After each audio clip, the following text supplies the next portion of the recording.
Welcome to another AMA with Kadena Ecosystem. In this episode, we'll be speaking with the team from Koala Wallet. This conversation was recorded on December 23rd, 2022, live on Twitter Spaces. The views and expressions in this AMA do not represent the views of Kadena Ecosystem directly and are not to be considered as financial advice. Please make sure to do your own research on the projects presented. Also, make sure to follow our account to be alerted of new uploads. Now let's get started. Enjoy. Welcome everybody to another AMA with Kadena Ecosystem. Today we are talking with Koala Wallet. They are the new sleek wallet on the market, brought to you by Eucalyptus Labs, the same people that are bringing you Kadena Ecosystem. So today we have Tim, who is one of the lead devs, if not one of the best devs in the ecosystem, in my opinion. And we also have Brenny, who is the product manager, product owner of Koala Wallet, and pretty much is the one steering the ship. So let's get right into this. I usually like to start off with some brief introductions about yourself. And I also like to learn of how you got into crypto, in general, because I find a lot of people have really interesting stories about that. So why don't we start with Tim? Take it right away. What's up, everybody? Welcome, welcome. It's a pleasure to be here. I'm excited to see how this AMA is going to go.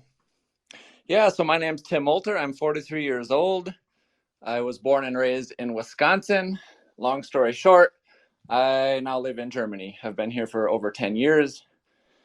And I have a degree in physics, a graduate degree in electrical engineering, and along the way and afterwards, I taught myself computer programming.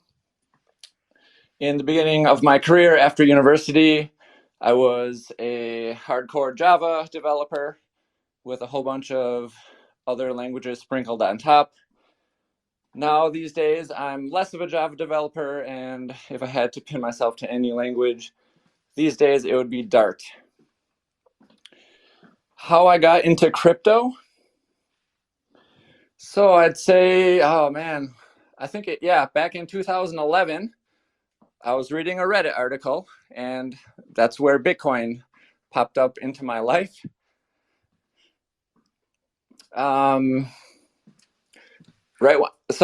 I read the white paper and went to bed and kept thinking about it.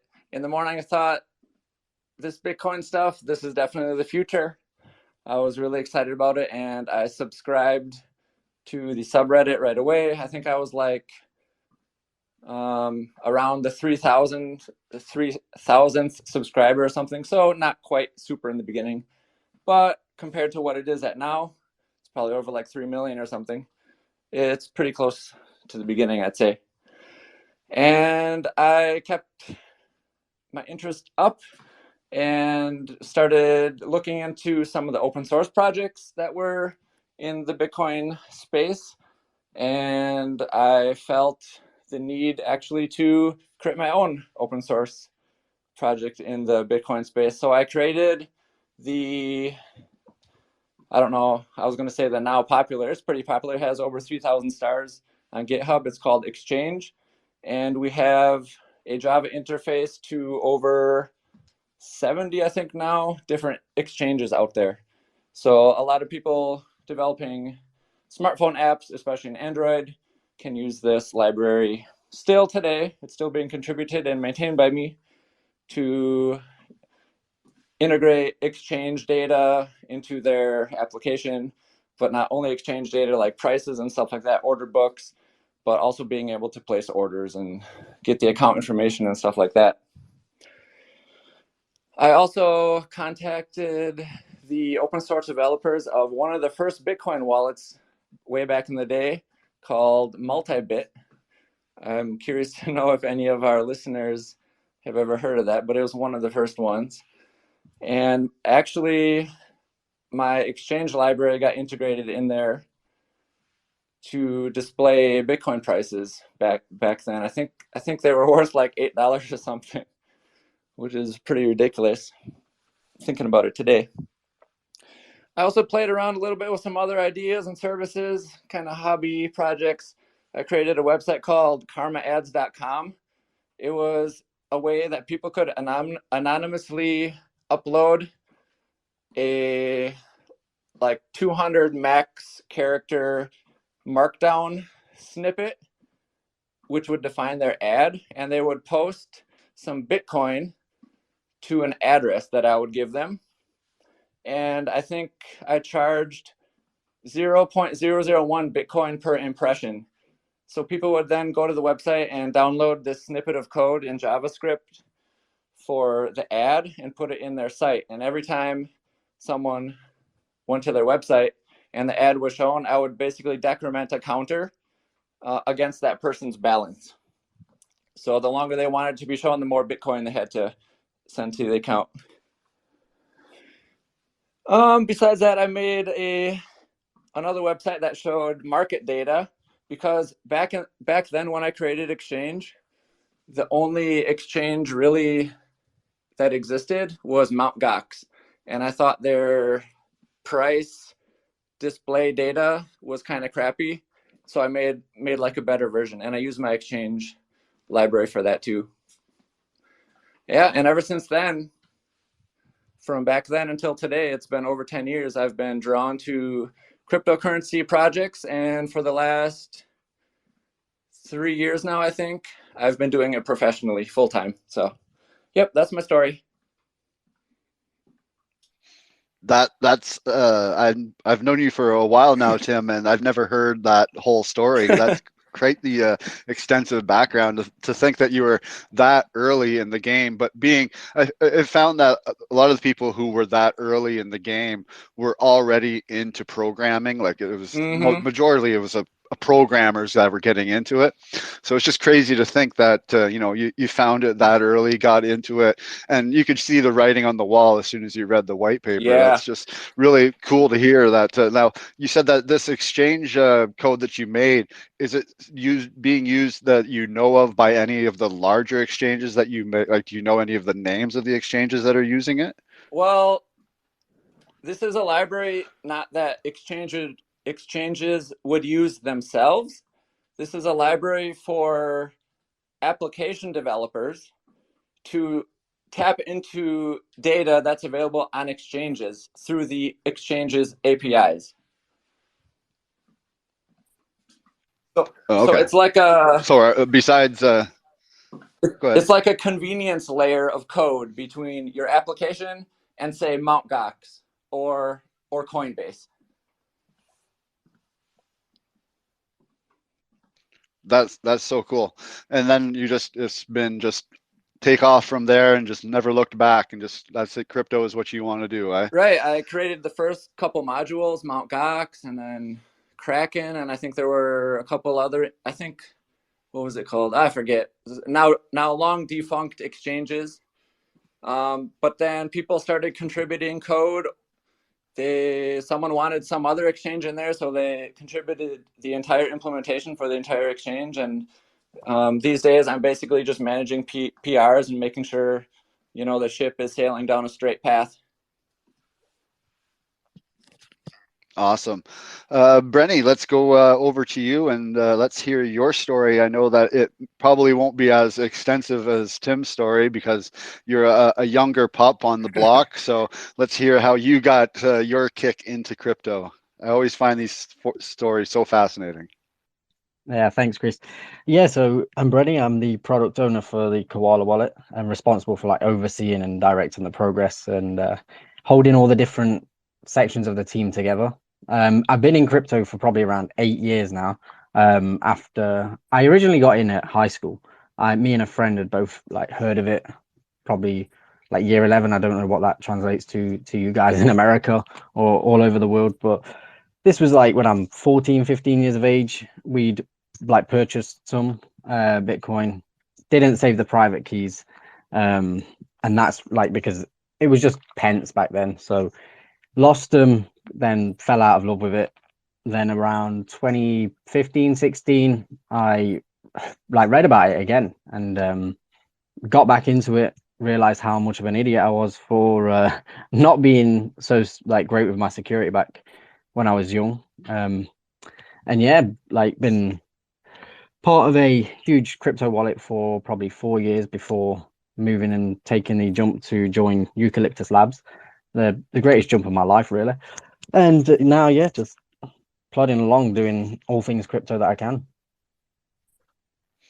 Awesome. Yeah, we've all kind of taken that plunge. I think all of us I share a more similar story with you, except for the getting in early and buying it early thing. I've lost my share of, I've lost a wallet or two along the way as well. Nothing really substantial or anything, but it's a live and learn experience that you'll never do again. So that's the best way for 100%. someone to learn.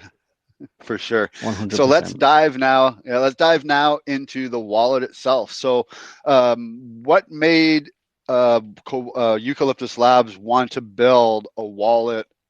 Pretty much like that seems to be like mobile wallets. Like there was very few wallets on Kadena to begin with. It was mostly more of a developer's thing. You had to use like actual core wallets. A lot of people don't have a lot of experience with core type wallets and wallets that are desktop or like more tech wise wallets like Chainweaver and even Zelcore can be a little bit more on the tech side. Where's the want to build a really cool mobile wallet come from? So most of our team are actually, obviously, as you know, got a background in crypto, and a lot of us are from like a wallet platform ourselves, so we know the challenges that face users on a day-to-day basis when trying to access and use crypto.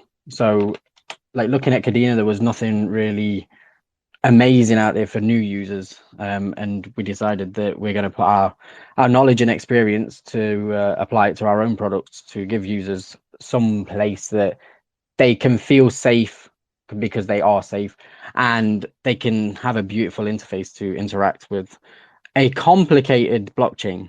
With all the chains, it's definitely a complicated blockchain to work with, and for many new users that can be frightening. So making sure that the UI for a wallet is in place and giving people that initial like platform to get into the crypto is very important, and that's why we decided to make a wallet, really.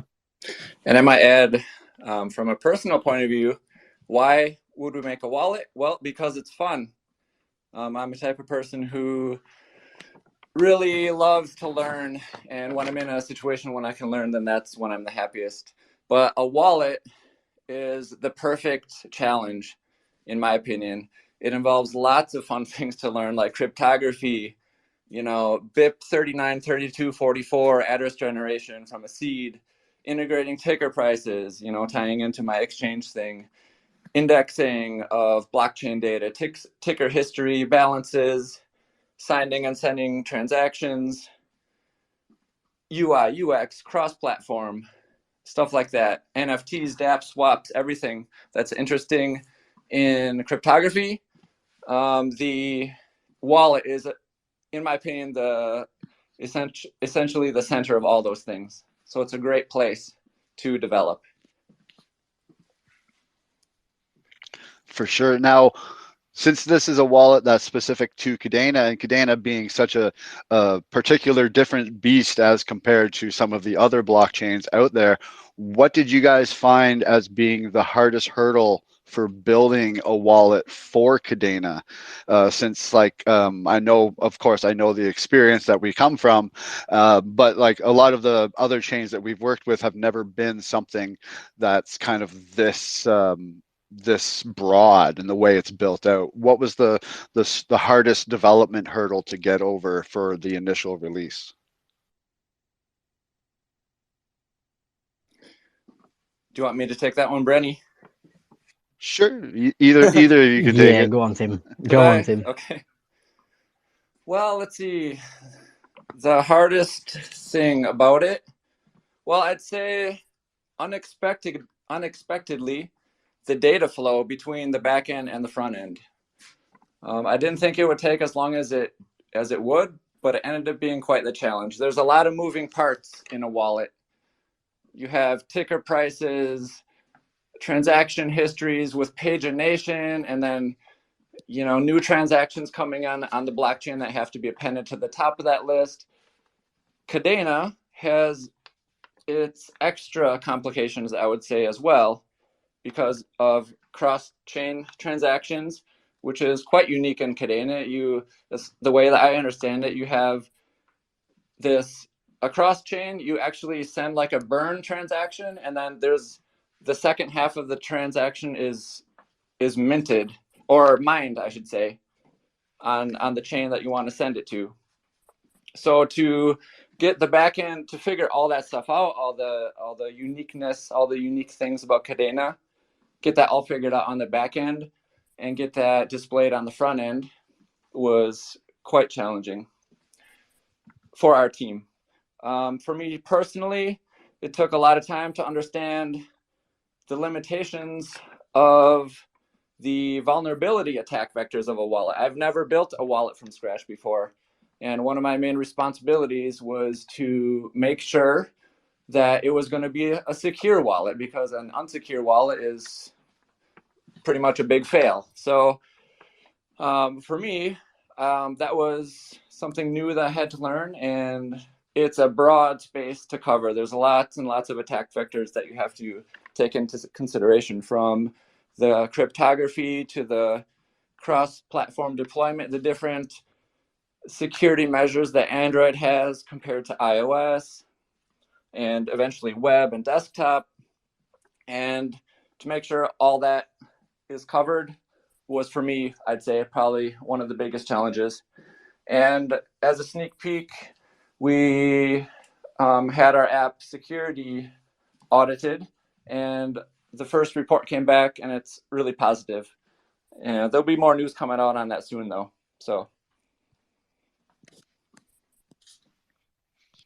Yeah, I wasn't sure if we were going to talk about that yet or not, but I can say that, yeah, it was very, very positive. But that's, considering the background that we all have with wallets, it's not surprising, because one of the things we've always said and always pride ourselves on is the fact that security is the number one thing. That's the most important thing when it comes to a wallet, is that it's secure and that you can set things up in a simple way, for not only, because like cryptography and actual wallet stuff is actually very complicated, but if you can put it across in a way that's easy for users to read and figure out and understand, which I believe we've done beautifully with Koala Wallet.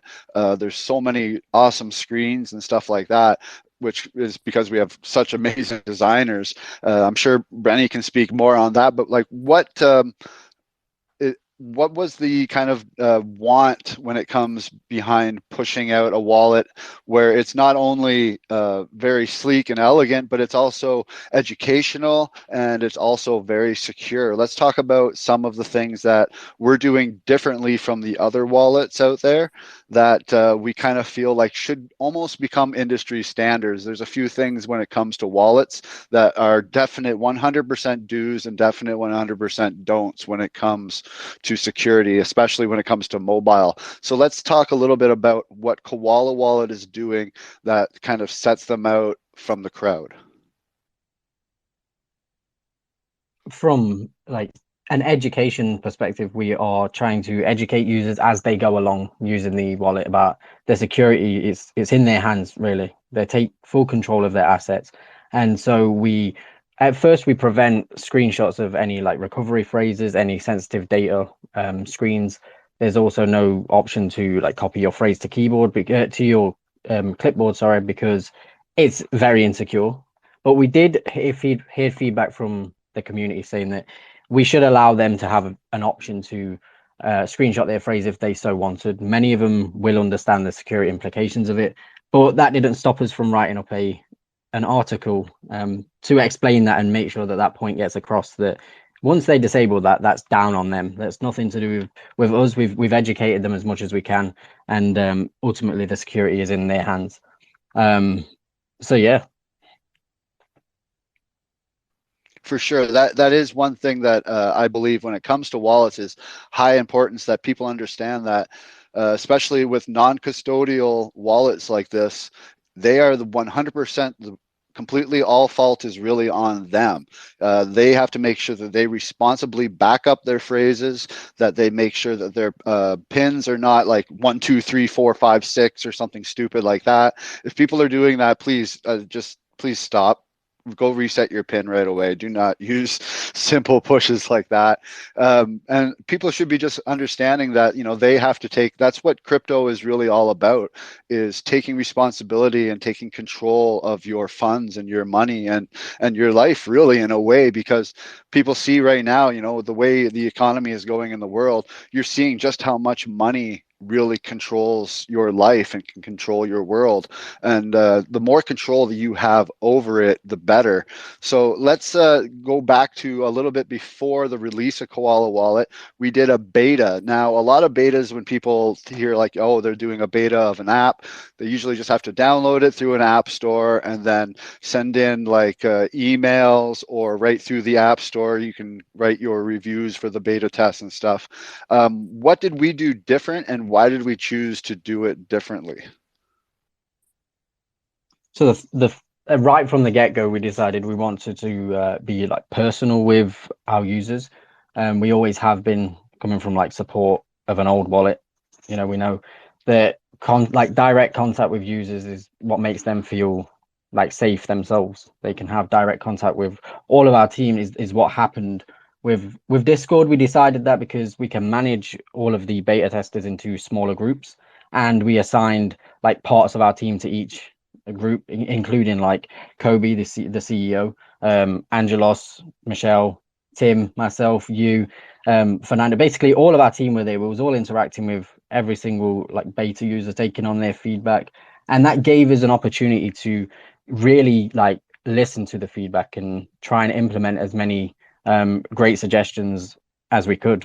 We didn't want to go the old route of just emails and downloading, and then things get lost, or we're not, people just don't really leave feedback, at least from what I've seen, if they don't feel like they're connecting to someone and they're going to get listened to. So we wanted to make sure that we could catch as much as we could. Yeah, I felt that was an amazingly great choice for us to do, because like I felt more in touch with talking with the people, and we got some really good, amazing feedback from a lot of our users. So it was really great to see the great turnout that we had from that. We had over 700 people sign up for the beta, which we thought was amazing. And then we had at least, I don't know, a good 300 to 500 of them actually kind of join into the beta, which was amazing. We got to talk to all these amazing people, and a lot of them have stuck around and continue to, talk and be part of the community. And that's really what's important. It's not just, we're not trying to build just a wallet here. We're also trying to build a community. Like Brenny was saying, you can come to our Discord at any time and speak directly with myself. Brenny's in there all the time. Tim's in there. A lot of these people are always in there. Our developers are right in there. Our support agents are always right in there and willing to just answer any questions that anyone has and talk to them. And it's a very open thing, as opposed to this kind of like faceless cog. Like, we do have a great support website and support platform built up, where you can send in the old school support tickets and we respond right away to them. But like, it's much better to have a very more personal touch to it. And I feel like that's very important when it comes to building not just an app, but like I said, building a community around that app so that people are supported. And it's almost like a free marketing tool, because the more people that say, hey, like, I got something different from these people, something personal, you should really give it a try. Because, if you have a problem with another wallet, you might be looking at, you send them an email and you get like a response within 24 to 48 hours. And then it's a back and forth. Whereas you can come talk to us directly, which makes us stand out a little bit more, I believe, just on that one factor alone. So that's one of the great things that I feel that we're doing right, and will continue to do right as far as I'm concerned into the future. Yeah, the thing is, we're building for the user. We're not building for ourselves. Like, we enjoy just doing this for the sake of it, because this is what we know. We haven't asked for any like funding or anything from any users. We're just purely doing it for them, so that their views are the ones that count. Yeah, and from a technical point of view, having the beta in the Discord channel with all the external testers was really beneficial, because a couple bugs were uncovered that slipped through the cracks that our internal testers didn't find. and we could get those things taken care of before we went live in production. It was really great.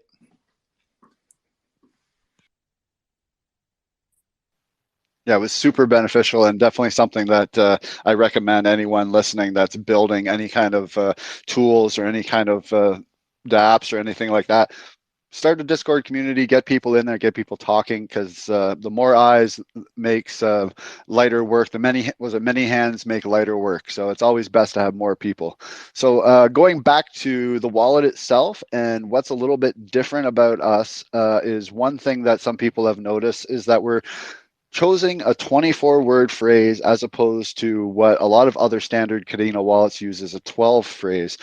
Do one of you guys want to explain just a little bit the difference between a 12 and 24-word phrase besides the obvious fact that it's double the amount of words? Yeah, definitely. Yeah, circling back to, this is related to your security question that you asked before. Brenny touched upon that the security is in the user's hands, which is one of the trade-offs of crypto, but it's the beauty of crypto. It's the thing that caught my attention when I read that white paper on Bitcoin back in the day. You can be your own bank, but with that great benefit comes great responsibility. You can't, if it's your money and you're your own bank and you accidentally lose your money, it's gone forever. You can't get it back. So knowing that fact, you want to make sure you're using a really secure wallet. And with Koala Wallet, we designed it in a way that it's kind of idiot proof, I guess, if you want to say that. Preventing people from accidentally doing stupid things like possibly screenshotting their 24-word phrase and putting it on their hard drive, sitting there for some hacker to come and find it and have access to all their funds. On the other hand, we did a lot of behind the scenes security things, measures and decisions were made. And yeah, one of them was, should we go with 12-word recovery phrase or 24-word recovery phrase? And the question is, why 24 instead of 12? The simple answer is math. So, that was the simple answer. The second more complicated answer would be 24 words is essentially impossible to hack, whereas 12 words is potentially humanly possible to hack. I kind of expected this question would come up, and I did a little bit of Googling. And so basically, let me explain a little bit how recovery phrases work. The BIP 39 standard, and BIP stands for Bitcoin Improvement Proposal. Just happened to be that 39. It was the 39th proposal. There's no real reason for the number 39, but it was the 39th BIP. That's why it's called that. So if you look at the definition of the BIP 39, there are 2,048 words, English words, that were carefully chosen.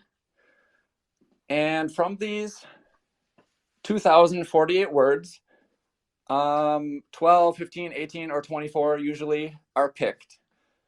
And the odds of someone randomly picking your recovery phrase of 24 words is 10 to the 82nd.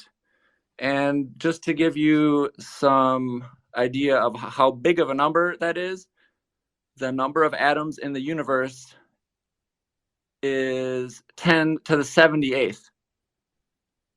So it's more combinations than the number of atoms in the universe, making that essentially impossible to brute force hack. Now, 12 words is also an astronomically high number, but it's not half the number of combinations, because that's not how this works when you do the math. It's trillions and trillions and trillions times easier to guess. Even though it's still an astronomically high number, it is easier to guess than the 24. 24 is definitely overkill. And I think that's good. If you're going to be your own bank and it's your responsibility, you don't want to get that money hacked. Furthermore, what a lot of people do, and I think it's good practice, is they will stamp their recovery phrase into a stainless steel plate and cut it in half. So they'd put half of the words, you know, buried under the sandbox, and the other half, I don't know, in the attic somewhere or something, right? So in order to have access to the funds, the person has to know where those two halves of the recovery plate are. The thing is, with only a 12-word recovery phrase, you'd only have 6 words on each half of that plate. And that is very humanly possible to hack the other 6. So if someone were to find the 6 words, you can brute force the other 6 and basically get all 12 and get access to the funds. Wow, that's an astronomical number for the 24, that there's more possibilities than there are atoms in the universe. That's absolutely ridiculous. But yeah, that's obviously great practice for anyone that's looking into storage for their phrases, to definitely not keep all 24 words together, or if you do, you could always, one thing you could do is pick like the first or last word and memorize it, and just don't write it down. Leave one word missing. Like that's how my uncle kept his phrases, who was the person who got me into crypto, was he left out one word and just memorized that one word, kind of thing. So, because a lot of people don't have a problem, going, oh, I have to remember one word to match with this. People remember passwords and stuff all the time. So there's lots of different options out there, but definitely when it comes to security, 24 is always going to be the things over the 12. So let's go into the future now of Koala Wallet. We saw that there was recently a poll on Twitter, which was super duper close between NFT integration and in-app swaps. Let's talk about what's coming up in the near future for Koala Wallet. Brenny, if you want to start with this. Yeah, sure. So we have many things planned, and we have been leaving teasers around in our Discord, on Twitter. So yeah, we've got the Wallet Connect that's being worked on by Sterling. We're working with Sterling. Most people in the community will have heard of him. The founder of the Dad Bods NFT. Been doing great work. Progress is being made there. So we're going to have the Wallet Connect, and that browser should be launching at the same time as the Wallet Connect. And we've got the NFT support, which is in the research and design phase at the moment, and a lot of research is going into that. It's a time-consuming task, but we're getting there. We can surely say that the end of Q1 we should have NFT support, which will please many people. Swaps is another thing that, it's in the research and design phase still, but development has already started on most of these as well. So it's sort of we're doing things in parallel. We're trying to just get forward as much as we can. There'll be partnerships with other cryptocurrency projects and many projects in the space of Kadena, and just constant improvements and updates to the current features. And there is a lot of work that goes into all of these features that we will be adding, so please don't expect them next week. For sure, that's what I want to say to users, but be keeping an eye on our socials, join us on Discord, and you will be the first to receive sneak peeks. Yeah, to add to that, I'd say we have plans to do a Kadena Block Explorer website. Right now, I don't know if everyone knows, but in Koala Wallet, we have an option to buy Kadena with your credit card through Simplex. There are, of course, many other on-ramps out there, and we definitely have plans to add more and more on-ramps so that you, the users, can get better prices and more options. Additionally, we're thinking about adding our wallet as a browser extension, and even perhaps eventually someday as a desktop app. And I think Brenny said this already, but just in case he didn't, we will be integrating Wallet Connect 2 so that we can the wallet can interact with distributed apps.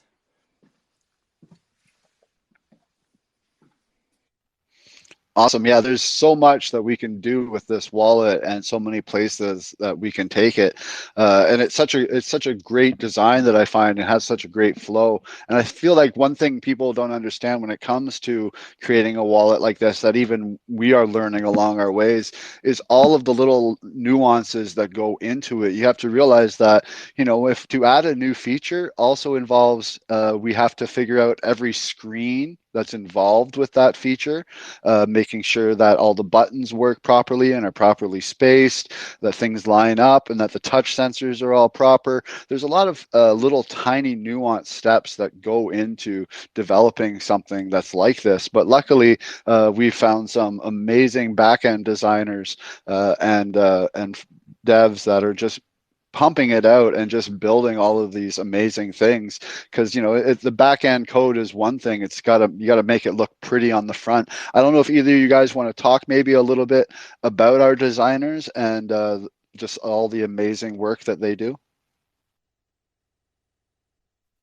I mean, yeah, like on the front end, the back end is one story. The front end is getting the design is pretty straightforward. Our designer, most of you know him, like Prem. It's been doing a lot of amazing work on like sharing designs on Twitter. He's worked with us now to design the wallet, and everything's looking gorgeous. But our front end developers are amazing. Like, so lucky to have found them. They're testing every single like different screen size. There were a few different like obscure different devices that bring us these headaches, and they need a real pat on the back. They're the ones doing all the hard work. We're just the face of it, really. So yeah, but there's a lot that goes into it. From a developer's perspective, though, we really appreciate the excellent internal testing that we get, mainly from Brenny, but also Fernando. Shout out to him. It's super valuable for us, and it saves us a lot of time and frustration.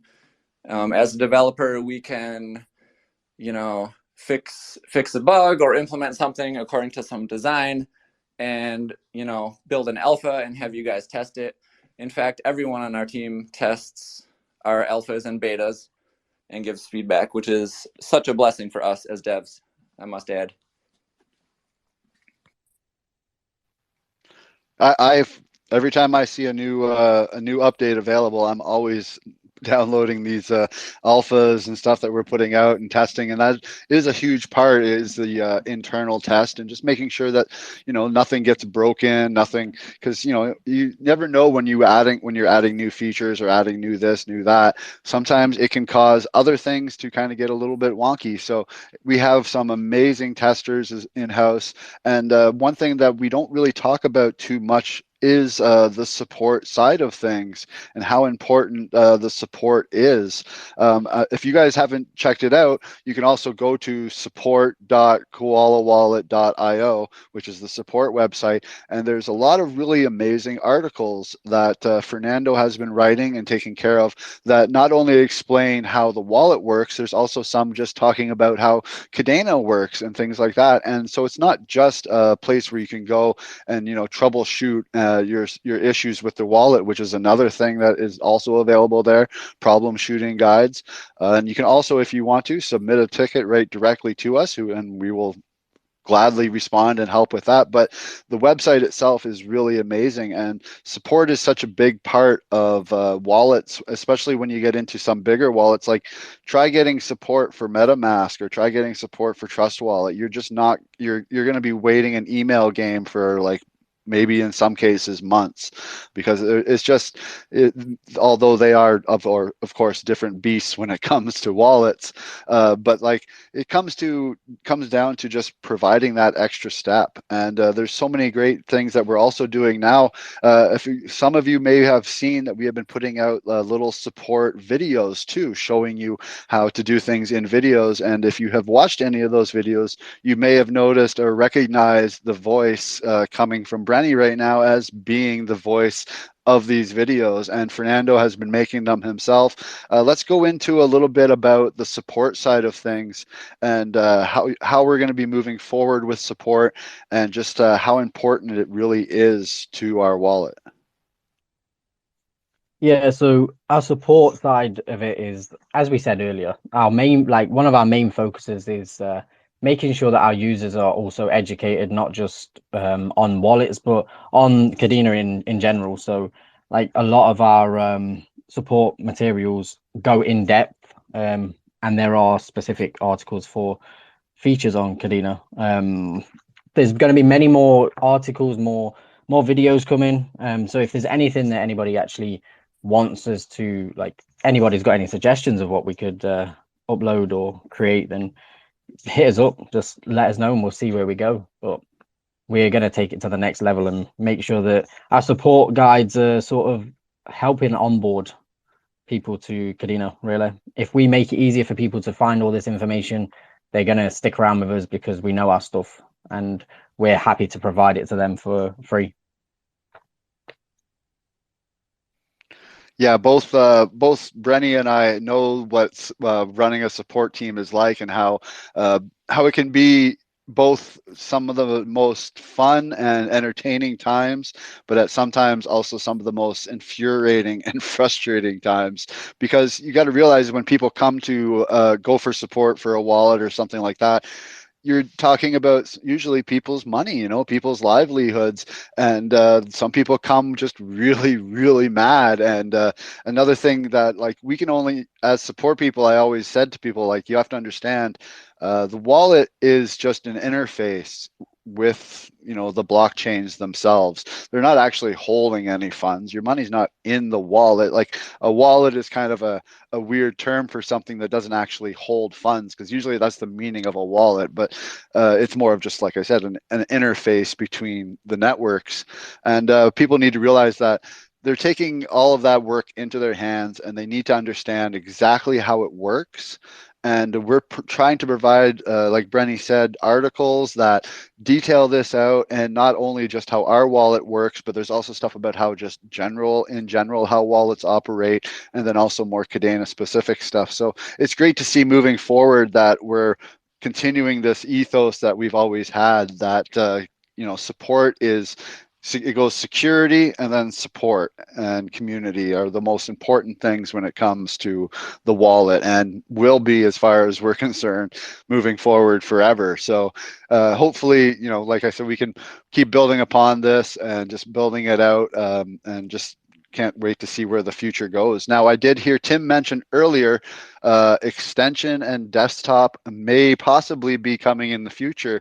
Let's talk a little bit about extensions and the thoughts on, like, the good and the bad of extensions. I hear a lot of different people say, oh, extension wallets are the way to go because a lot of people going on desktop. But I find myself personally, I'm more of a mobile user. I would much rather use a wallet connect as opposed to an extension wallet. So let's talk about, maybe Tim can focus on this more, is the ups and downs of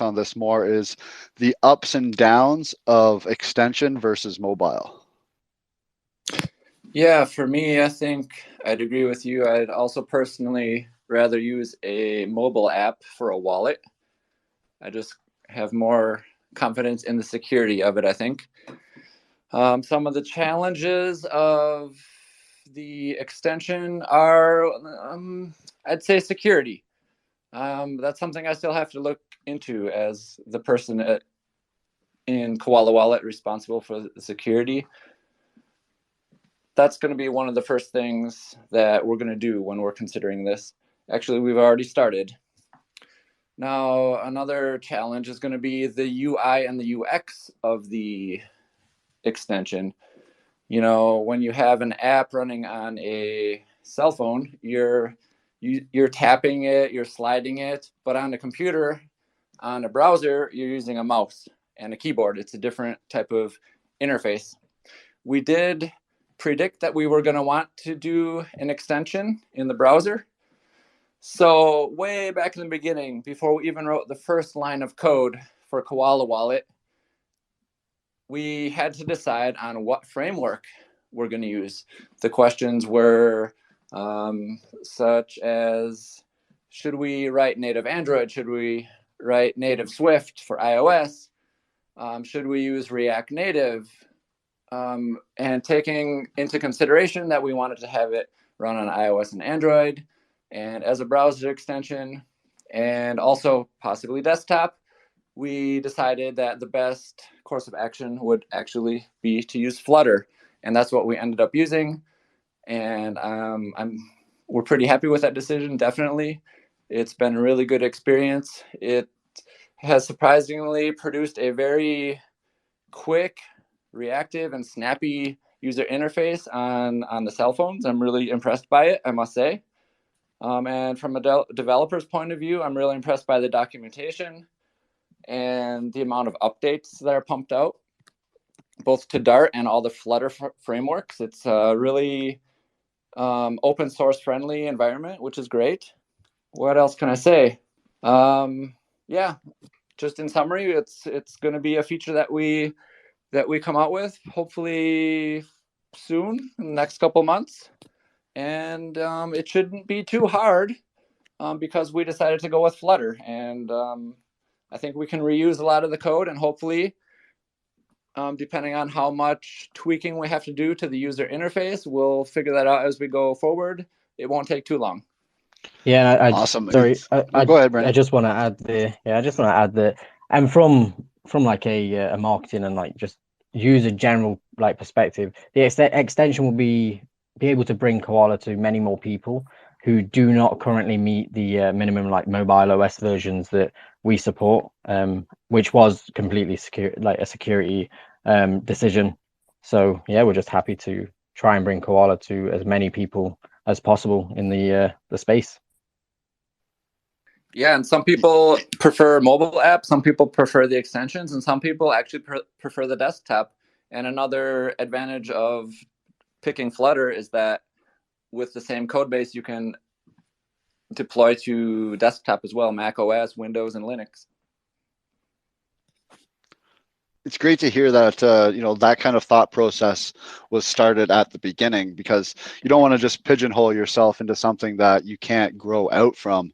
So that's really great to hear, and it's just another thing that sets us apart, I believe, as a team, is just our experiences and everything that have come together to amalgamate into this just wallet beast that we've become, as I feel, and that people will hopefully see in the very near future. But one good thing that Brenny did bring up is the fact that the extension is going to make it available for people, because we have been having a few people that are like, why does it say I can't download this in my app store?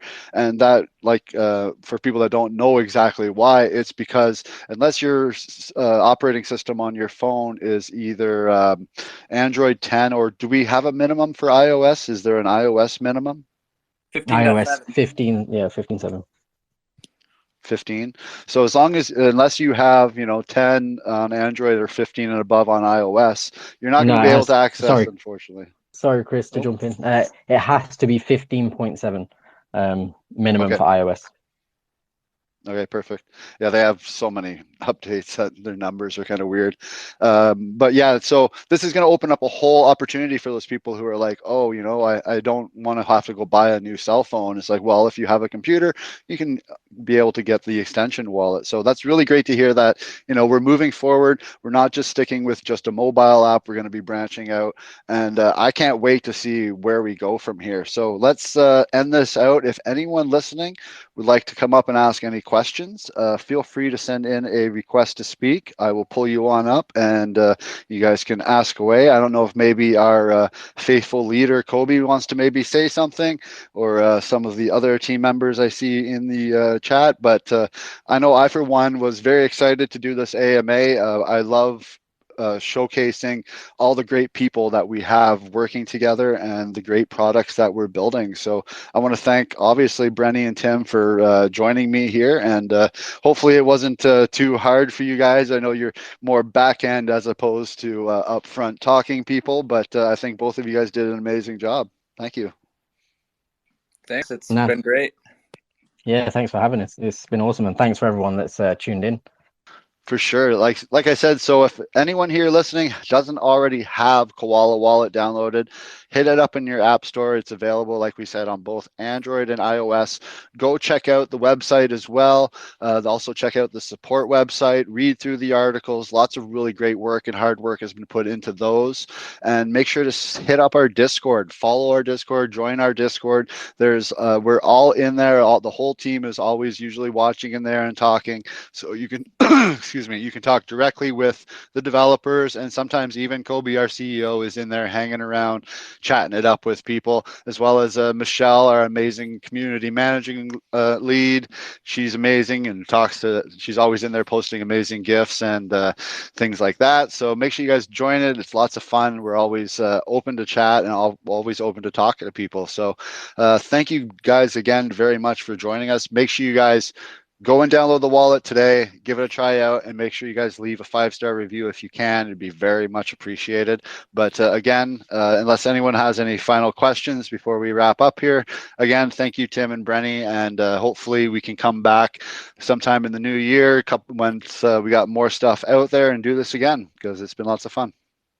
Come on, guys, we got to have one question. Come on, someone's got to have a question. If you do have any questions and you just don't feel like speaking, or you're like listening to this on a desktop, join the Discord. Feel free to pop in any questions there as well. We're always open. You can also tweet at us on Twitter. We do we monitor our social medias like a hawk. So make sure you follow us on Twitter. The Koala Wallet account is in here, so you can click on that. There's little Santa hat on, which I got to remember to change after Christmas. So I should make a note of that. But yeah, so make sure you guys go and download the wallet today. I want to thank you all for coming and listening. And yeah, hopefully we can do this again very soon. All right. Thank you very much, everyone, and have a good evening. And like I said, join the Discord, download the wallet. Take care. That wraps up another amazing AMA. Thank you for listening. Here at KPN, we strive to bring an open platform for projects being built on Kadena to present themselves to the community. Please ensure to do your own research on each project before investing. Also ensure to follow us on all our social media, from Twitter to subscribing to our weekly newsletter, to ensure to keep up to date on everything KDA related. You can find all the links in the description below. Take care.